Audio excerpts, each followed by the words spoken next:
like every walk of life, the state of the nation also needs to bring down the average age. I bring it up. Today's guest going to help me bring it down. But it's very, very important that we hear from young South Africans. We hear, you sure as hell hear enough from this old South African, but we want to hear young voices that come along that have something constructive to say about South Africa. And joining me today is Ayanda Zulu, who's an associate with the Free Market Foundation. Ayanda, welcome to the State of the Nation. Good to have you here. Thank you for having me, Mike. It's truly an honor to be on your platform. I'm a huge fan of your platform. I've been watching it for the past few years because I believe that it provides relevant commentary and analysis on issues of national importance. But most importantly, some of my heroes like Prince Mashele as well have been on this show. So I'm truly honored to be here, and I look forward to having this chat with you. Now, Ayanda, thank you for those unnecessarily kind words, but let's start off with where I first became aware of your work. Was you had an article that was published, I saw it in the Mail and Guardian, and may have been in other places, where you said that all South Africans, regardless of race, should be wary of race laws. True. And you broke it down quite well. Tell us a bit more about that, not just the article, but the thinking behind it. Right. So the article itself was centered around race law, which is something I'm very interested in as a researcher. But before I get into the article itself and its contents, I would like to speak about the Index of Race Law and the work it does in our country. Now, the Index of Race Law, of course, is an initiative of the Institute of Race Relations, which I'm sure you are aware of. And its main purpose is to really track and identify all the race laws that we've had in our country since 1910. So currently right now, as we speak, we have 142, which are operative or active. But since 1910, there have been over 316, if I'm not wrong, 317 in total, racial laws which have been passed. Now, I think it's important to explain the work of the Index of Race Law because I think there are some misconceptions out there I've seen in the media and responses to it as well. What does the Index of Race Law do? As I've alluded, the Index of Race Law tracks and identifies race laws in the country.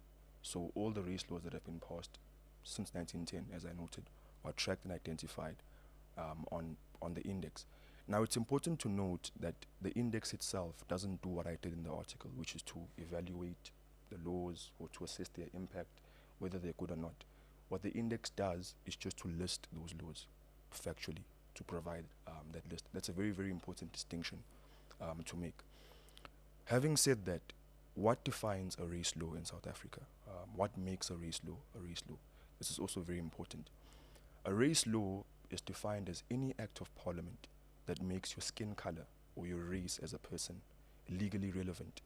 Or to phrase it differently, any law whose application depends on racial classification. That's how we define a race law.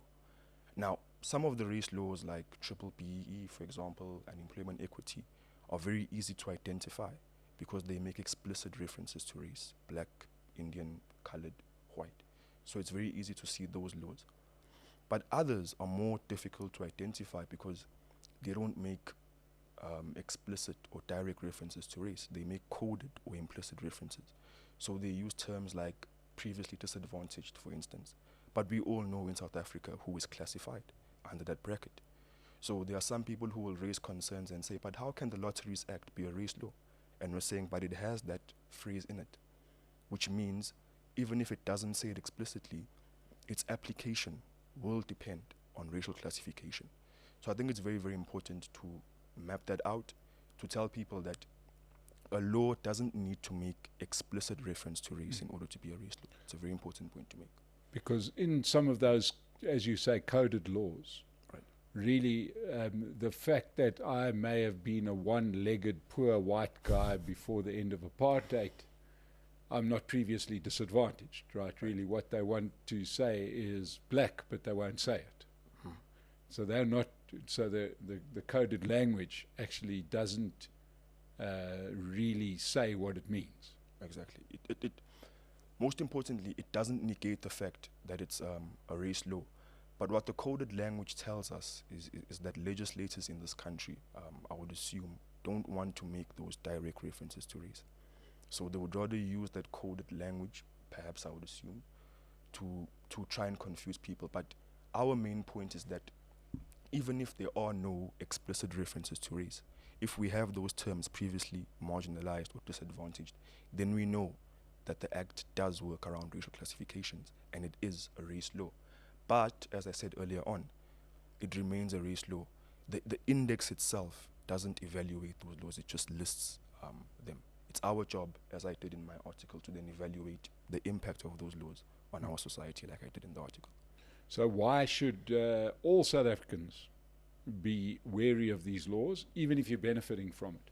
Why, explain to the people watching us today why, in your opinion, these laws, which have got their sort of aims and so on, we'll get into that in a second. Why should it be wary? Why isn't it not necessary? So the argument that I make why South Africans should be wary, as I've alluded to, is based on my own evaluation or analysis of some of the key pieces of racial legislation in our country, like triple BEE, for instance, and like employment equity.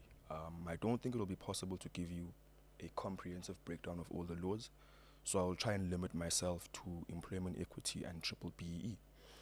So the central argument that I make in that piece in the Mail and Guardian is that these racial laws have obviously had a negative impact on our country, and I make multiple points in that regard. So the first point that I make, number one, is that these racial laws, in practice, Mike, in practice, are discriminatory. So that's a very important point to make, because the argument which is often raised by those who support racial laws is that they are being put in place to address the injustices of the past or to try and correct imbalances of the past. So the intentions of the race laws are always noble. But for me, the focus has always been on their impact in practice, not what it says in theory. So in theory, for example, in university, you could have quotas, maybe racial quotas, to try and increase the numbers of black students in those institutions.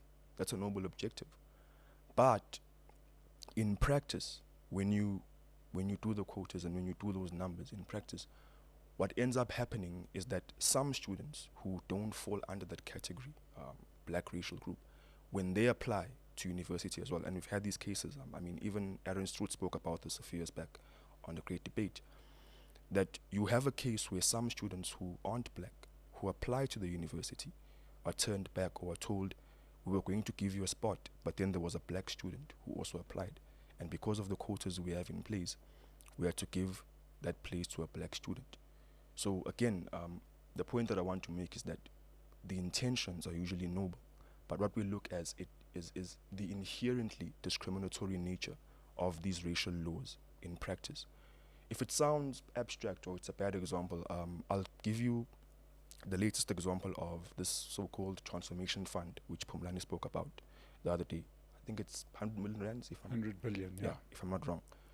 Again, what are the intentions? To empower black people, to increase their participation in the economy. But then again, this is a racially exclusive policy, which doesn't give funding to non-black businesses. So our focus has never been really on the theoretical objectives or the aspirations. We look at the policy itself in practice. As Milton Friedman said, look at the results, look at the policy in practice. And in practice, if you're saying that only black businesses are going to get funding from the state, which is funded by all of us as taxpayers, regardless of our race, then that is discrimination, racial discrimination, and it's exclusion, and it must be condemned in the strongest terms possible. So my first point in the article was those laws actively discriminate against people in this country. That's the first major impact of them. Of course, there are other points I also make, but I think that's the first major one. Not sure if I should go into the rest. Yeah, look, I mean, obviously many people that will be watching this will be saying, yes, but there were similar laws before that actively discriminated against black people, and this is just correcting. why, and I do understand the discriminatory part, and I do understand that at some point it's going to, there's got to be constitutional challenges to that kind of discrimination, because we're meant to not discriminate. But why do you think that it doesn't achieve its objective? Why doesn't? What sort of informs your thinking that that the outcome has not been good? Do you know what I mean? It hasn't achieved its aim. So again, as I said, I made multiple points in the piece. I've made the first one, and I'm going to try and make this point again. We are not in any way, Mike, against correcting those imbalances. We are aware of them, and we're also committed to addressing them.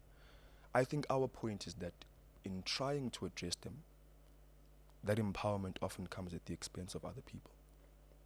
So again, if that sounds abstract to you, I made a tweet the other day about a problem which we have with all racial laws in our country, that they rely on group-based trends and not individual circumstances in our country. So what that means is that racial laws in South Africa, like BBBEE, assume that race is a proxy of disadvantage in every case, or they assume that blacks as a group, even today, are uniformly disadvantaged. So they don't look at differences between blacks in geography, education, income. You know, the assumption is that all blacks are disadvantaged. And what you have with that is a situation where we end up empowering blacks who don't need empowerment. You have blacks, the black elite that lives in Sandton, for instance. They continue to benefit from those policies because those policies still regard them as disadvantaged people. Yes, so even though they went to private school, exactly, even though they lived in big mansions with servants and all sorts of things, they are treated as previously disadvantaged, even though they've never seen disadvantaged in their lives, because they're 30 years old, born children of parliamentarians that earn 2 million rand a year, and they don't fit into that classification. Precisely. They don't. So that's my point. Because the laws assume that blacks are uniformly disadvantaged, they don't take account of those nuances or those differences. And so, as I said, you end up empowering even blacks who don't need empowerment. And you have a black person who lives in the township, who's disadvantaged, who comes from a poor background, who doesn't get the help that they need because of those kinds of policies in place which make those assumptions. So what have we proposed in response? I think the best proposal I've seen so far, again, is the Institute of Race Relations. They have something known as economic empowerment for disadvantaged people. Now, what separates EED from our current racial laws? EED has what I would call a needs-based and a class-based approach to empowerment. So it doesn't operate like the racial laws. The racial laws assume that all blacks are disadvantaged. But because EED has a class-based approach, it looks at your standing as an individual, regardless of your race. So you could be colored, you could be Indian. What we focus on is your class and your position. And if we can determine that you are disadvantaged, you are born into poverty, then we help you, as opposed to having a framework which assumes that all people who belong to a particular race are advantaged or are disadvantaged. So you'd rather say, let's focus on class and on people's needs. And you'll find that, Mike, at the end of the day, most beneficiaries are still black people anyways, because most people who are poor in this country are black. But our main point is that if you're going to assume that all blacks are uniformly disadvantaged, then you will empower blacks who don't need it. I mean, as it stands today, there are blacks who are still being empowered, particularly those who are working in the public sector, as well in our institutions, middle-class people who earn very good salaries. There's still an assumption that those people are disadvantaged and therefore they're going to keep receiving those benefits. But what we are saying, and what the IRR is saying, is that if we can focus on people's class and on their needs, we will be able to empower everyone who needs the help, even someone who lives in the village as well. Yeah, who needs the assistance. We've got a world full of examples that we could follow, and if we really want to empower poor people, probably the best mechanism is economic growth, right? Because The best example of that is obviously South Africa, where in the early 2000s, when we were growing at 4 and 5%, we were creating 500,000 new jobs a year and eating away at poverty quite quickly. Then the screws got tightened on this very legislation, which has led to economic stagnation since, and the problem growing.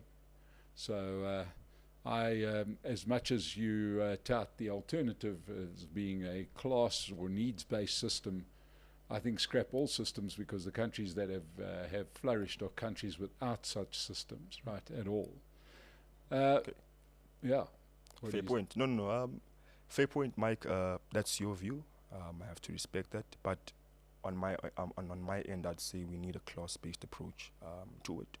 Some, of course, would argue that you don't need to have those systems in place. The market can naturally resolve that. I do partly accept that logic.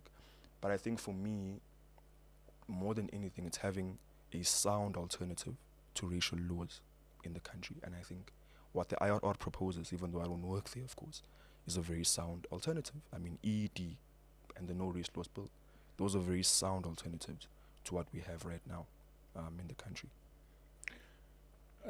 Let's move beyond just the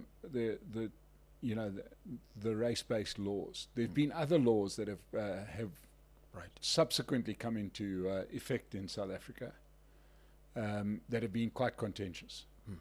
The Bella Act, the Expropriation Act, to name but two, because they are there and they're creating a lot of headwind for the country. You make the point that this kind of legislation is government overreach. True. Explain to us what you mean. So perhaps let's begin with the Bella Act again, which I think it's been disappointing for me, looking at the media and how the policy itself, which is now an act of course, has been misconstrued. I think even my perspective as an individual on the act has been misrepresented. Now, perhaps to answer your question before I go into everything else, why do I believe it's a case of government overreach? Well, the answer is very simple. It's at a function which was traditionally carried out by SGPs, which is to deal with the language policies of schools. School governing bodies. Right, school governing bodies. That those functions, which were traditionally carried out by SGPs themselves, they determine admission policies in schools, language policies. Those functions are now being centralized in the Provincial Department of Education, in the HOD's office. And so that alone tells us that SGPs, but more importantly, communities, Mike, are being disempowered from playing that role in their schools, because there is an assumption on the government side that some of these SGPs are using language as a tool to exclude certain students who come from certain backgrounds from accessing those schools. But the point again, to answer your question, is you're taking those functions and you're now centralizing them with the state. So you're actively disempowering SGPs and communities, and you're saying that must be done by the government, in fact, now. So that's where the overreach is, disempowering communities and centralizing the power with the state. So I hope that does answer your question. Now, if I may... Sorry, if we can just go there. This is part of an ongoing pattern of infantilization of South African citizens, especially black citizens. True. Right? Because it's basically the message is, you're not good enough, you're not smart enough, we can do everything for you. I agree. So we can run your school better than... we know what's better for your children more than you do. Same goes to employers. You won't employ, you'll keep the company one way when we want it to look another way. So therefore, you're just not smart enough to make these decisions. Government will do it for you. That's the way I'm reading it. I don't know if you see it. No, certainly, Mike. That is the way I am reading it too. Again, the point that I want to make is that for us, and for me as an individual, what I'm concerned about is you are disempowering schools and SGPs. But you're disempowering parents as well. They have been doing this work for years, and you're basically saying they can't do it anymore, and it must now be centralized with a department, which is also an arm of the state. So we are saying that it is communities who are best placed and best equipped to run their own schools, because they are aware of the needs of their communities. The government should not be doing that, Mike. The government, in fact, should be giving people more freedom over these institutions. So that is why I am deeply, deeply concerned by that. And I don't think we are considering the deeper implications of this. I think for now, we're still preoccupied with language. But my concern with government overreach is that in the next few years, something else could come. It might not be language in the next few years. It could be the curriculum itself and certain changes being made, because the state now has the power to do that. So for us, the concern about government overreach is not just about Bella, but about the kind of things it may lead to in the near future. And to give you an example again of this, and perhaps not the best example, but it was the whole apartheid flag thing, right? A few years back, they had that banned. And now they're trying to have the Vierkleur banned. I don't know if you know what that is. And the old Transvaal Republic. And the Vierkleur, in my view, is not a bad flag, if I can use that term. It's in fact a symbol of anti-imperialism, especially in Afrikaner history, in some circles. But now people want to ban that as well, because of what happened with the apartheid flag. So I'm saying Bella sets a very bad precedent for the future. And if we don't stop this now, I am worried about what it may open up in future in terms of government overreach. Are we not too late? Huh? I mean, you say if we don't stop it, well, we couldn't stop it. Well, we couldn't, yeah. So, we couldn't stop it. Yeah. But I suppose the point is, if we are not aware of this government overreach, because laws get made and then they're in the law statute books, but they can also be reversed. And I think this is something that South Africans must be aware of. Why do you think that Expropriation Act is overreach? Expropriation Act. So why do I think it's overreach? And I think our institutional position on this question as the FMF is very clear. So I think there are 4 important points that I want to make about the Expropriation Act. And if I may go back to Bella after this, the other points I want to make about it too. Number one, Mike, the Expropriation Act in fact contradicts Section 25 of the Constitution. Because if you read Section 25 of the Constitution, it is clear that it mandates compensation. So whenever the state expropriates land from whoever, for whatever purpose, it must compensate you justly and equitably. So the first point I'm making is that the Expropriation Act itself is incongruent with our Constitution, because it openly says that under certain circumstances, we can pay at nil compensation. I mean, at nil compensation is a legal fiction. It doesn't exist. Nil compensation just basically means zero. That's what it means, essentially. So the first point again is, it is incongruent with our Constitution, which mandates compensation. That's the first point I want to make. The second point I want to make is about solatium, which was in the 1975 Expropriation Act, which was changed from that. Now, solatium refers to what I'd call extra compensation, which was paid in addition to the market value which the state would pay for taking your land. Now, solatium, I would more or less say it was a consolation fee, for any distress, any inconvenience, or any loss that you could have suffered by your land being taken away from you. What concerns me about the current act, Mike, is that it basically removes solatium completely. Like that provision of solatium is removed, meaning that even if your land is taken and you aren't paid back, there won't even be any smallanyana amount that they give you, just as consolation. Take this, man. They've removed that completely, so that again erodes fairness in the entire process.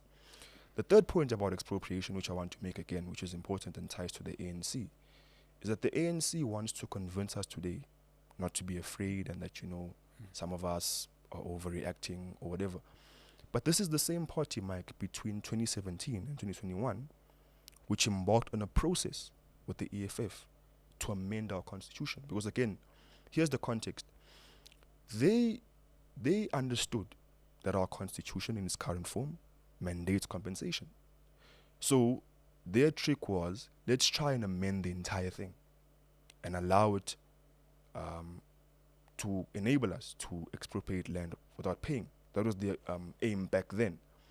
It never succeeded, right? I think there was an entire land process, there were land hearings, consultations, and eventually it never went through, never passed the muster. So because they've realized that we have failed to amend the constitution. They are now trying to achieve these objectives through the act, because their goal has always been expropriation without compensation. So they are now trying to use the act, which I've noted is incongruent with the constitution. They're now trying to use that to achieve their objectives. So the point I'm trying to make is that the ANC cannot try and convince us today not to be afraid when it has openly displayed hostility towards private property rights in our country. Openly, for years. I think, do you think that their intention wasn't, it's fairness, it's retribution, isn't it? Expropriation without compensation. It is. That's my view. Fighting finishing the war that wasn't finished. That's my view, Mike. That is certainly my view. If you can embark on a process with the EFF, I mean, the EFF, their rhetoric literally is laced with racial hostility. Every now and then they target whites, Indians. They're the problem. So you, hand in hand with these guys for years, were trying to amend our constitution just to allow that to happen. And today, you want to convince the rest of the world that those who are concerned about it are somehow right-wingers, fringe voices. No. You have openly displayed hostility towards private property rights for years. And we believe what we see. We're not going to give you the benefit of the doubt to say, no, they could be, No. You guys have made it clear that you want to expropriate land without compensation. You have failed to do that via the constitutional route. You're now bringing in an act which is incongruent with the constitution to try and achieve your objectives. So no, Mike, in my view, it is certainly retribution. And my biggest concern with this act is that it paves the way for abuse, because even when it comes to the so-called limited circumstances, which Sim Shabalala, the CEO of Standard Bank, spoke about, he said that it will only take place in limited scenarios, maybe if the land is abandoned or it's unused. Our view is that it's an open list. It's not a narrow, defined thing.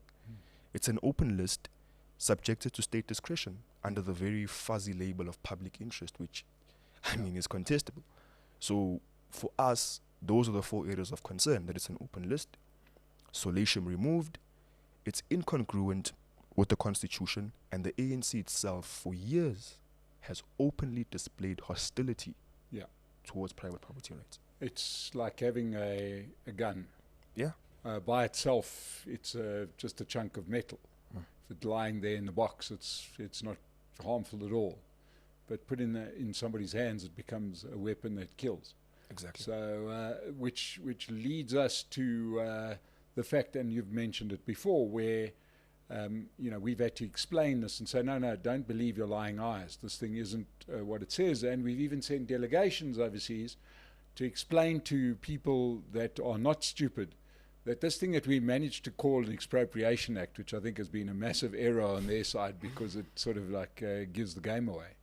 This thing we call the Expropriation Act, in actual fact, is not an expropriation act. That's really what we've sent.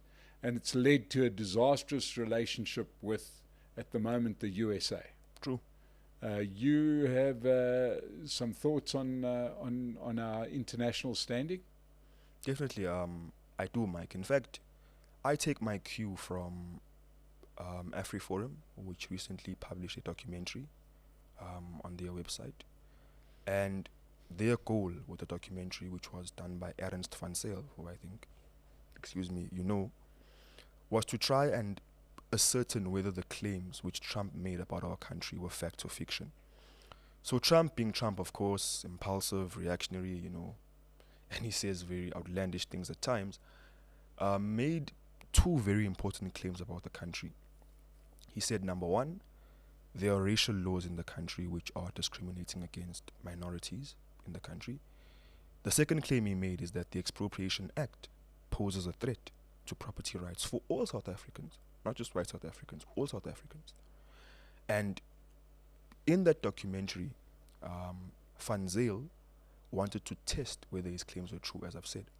So I, in fact, wrote an entire article confirming he was right, but I'll get to that. But his conclusion is that Trump was right, and he uses a lot of evidence in that documentary to prove his claim. So, as I said, the documentary is divided into 2 segments. The first segment deals with racial laws, And the second segment deals with Expropriation Act. And in the first segment, Van Zyl is able to prove beyond reasonable doubt that these racial laws do discriminate against white people in the country. I mean, I've made many examples, but one of them is the Transformation Fund. Again, a simple question. If all of us in South Africa are contributing tax, regardless of our state, Mike, we're all contributing tax to the state.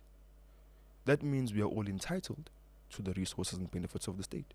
You cannot confine those benefits or those resources to one race group under the banner of empowerment or under redress. So that's our position. If you're saying that if your business is white owned and isn't black owned, we won't give you funding, that is discrimination on a racial basis, and we oppose that. So that's an example which Van Zyl brings into his documentary, and he shows that if you're a white person and you need funding, and you aren't a rich white guy who lives in Cape Town, and you need funding, you won't get funding because you're white. And that is discrimination. It's wrong. It mustn't be allowed. Of course, there are many other examples of quotas in sports, quotas in universities, but just to tie it to one example, he makes the point that if you're excluded on the basis of your race from accessing funding, that is discrimination, and I agree with him entirely. The second point about the Expropriation Act, second part of the documentary, again, he uses a number of clips. And I like what he does because he quotes politicians themselves verbatim. Because again, we don't give you the benefit of the doubt. If you say what you say, we take it word for word. So people like Paul Mashatile for years have said, we will take this land without compensation.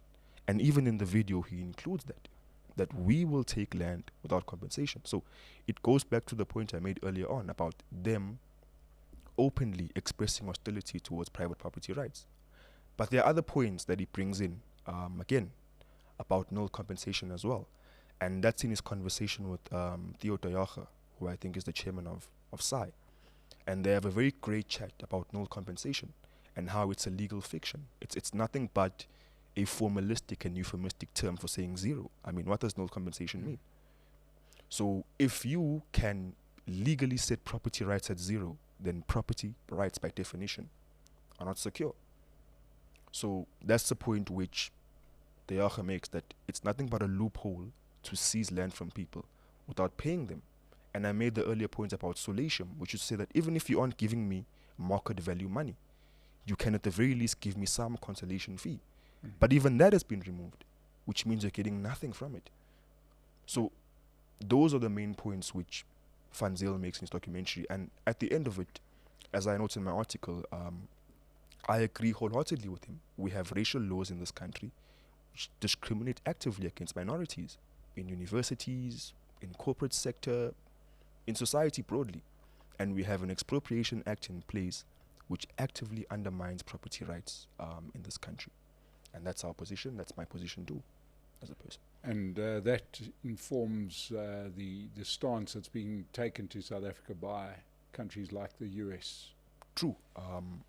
So, with regards to Trump's aggressive posture, it's a very layered issue, though definitely it has to do with Trump being concerned about the state of Afrikaners, specifically in our country. That's the first reason. I think beyond some of the very outlandish things he said, as I've noted, he has genuine concerns about the white population, particularly in South Africa. And I agree with him again in saying that there must be intervention to assist. But I think there's a broader, maybe dynamic at play, in the sense that he wants to project strength onto the global stage, because he may feel that the hegemonic position which America once occupied is under threat. I mean, some have argued that they no longer occupy that position. So I also feel that his aggressive posture, even towards China as well, in recent week, is informed by a desire to reassert America's dominance on the global stage, to show that we are still the guys in charge. But definitely, to answer your question, I think he is concerned about our situation here back home. But there's also a dynamic at play of trying to reassert America's position, globally, so to speak. And Ayanda, bringing it all around, all of these things that we've outlined today, from the plethora of race laws, some of these acts that have been passed, our international standing, leads to economic stagnation at best, and economic decline at worst. And we, mix into that our aggressive international posture in backing certain groups that aren't popular with other groups, and instead of acting in the best interests of the country. Sure. Painting a pretty miserable picture for the future of South Africa. No, certainly, Mike. There have been serious diplomatic blunders and missteps on our end as a country. One of them is causing up to Hamas. That is terrible, however you look at it. Some people may try to justify it. We are a sovereign state. We can have our own relations. But these things might require strategy, they require you to think. It's about optics. For a fact that one of the biggest allies of Israel is America. They're funding them, giving them weapons and stuff. So you cannot be seen cozying up with their enemies. Even if you like them or you feel some affinity to them because of some struggle that they supported in you back then, when you were fighting against the system, they lent support and encouragement. Even if that's the case, Mike, you have to be smart when it comes to geopolitics and international relations and how you move. And if you're going to be seen with the enemies of America, there will be retaliation, as we're seeing now. So the point I'm making is that what we're seeing is informed by a number of factors, not just the laws in our country. As I've said as well, America wants to restore its position. But most importantly, I also feel that we're also being punished for what we've done globally. Like, for example, taking Israel to The Hague. We're being punished for that. I think that was a serious blunder on our end. And that is partly the reason why we're where we are today. So the point that I'm trying to make is that when it comes to geopolitics, as difficult as it may be, we need to be very strategic in how we move as a country. And I'm very disappointed in how we haven't been doing that. We've been continuing to cause up with Hamas. Not long ago, is it Nomvula Mokunyane, I think. She was with them again, posting it on the ANC page. Again, that's a bad move. But beyond that, we have Ibrahim Rasool, who was ejected as our ambassador again. The things he says about Trump. Again, even if you feel those things about the guy, you don't say them in public. You don't call the entire president the leader of a white supremacist movement. There will obviously be backlash over that. So I'm saying there's a need for us to be very smart in how we move geopolitically. As it stands, I don't agree with our foreign policy at all. And I think it is at the heart of some of our biggest problems with the USA. We need to move more smarter going into the future. That's my view. Absolutely. And of course, the one thing about geopolitics is it's one thing picking a fight with the big guy. The biggest issue that we always forget about is that you are forcing other countries to choose between the big guy or us. Exactly. And they don't act outside of their own interests, so possibly not a great move. But there is one thing that gives me hope about South Africa, and that is that young people like Sakile are prepared to talk out. These people would have been in the shadows. President Jacob Zuma would have shut them down by calling them clever blacks, but here he is, speaking to a dumb old white guy. There is hope for South Africa. The hope lies in the fact that we are having these difficult conversations. So, Ayanda, thank you for joining us on the State of the Nation. The one other thing I'm certain about is the future of Pace Car Rental. Rent a car there, use our code SONA and get a discount. Subscribe to the State of the Nation channel, and we'll keep on unearthing people like Ayanda to keep us informed as to what people in South Africa are thinking. So, Ayanda, thank you. And to everybody that joined us, thank you. We'll see you again on the State of the Nation.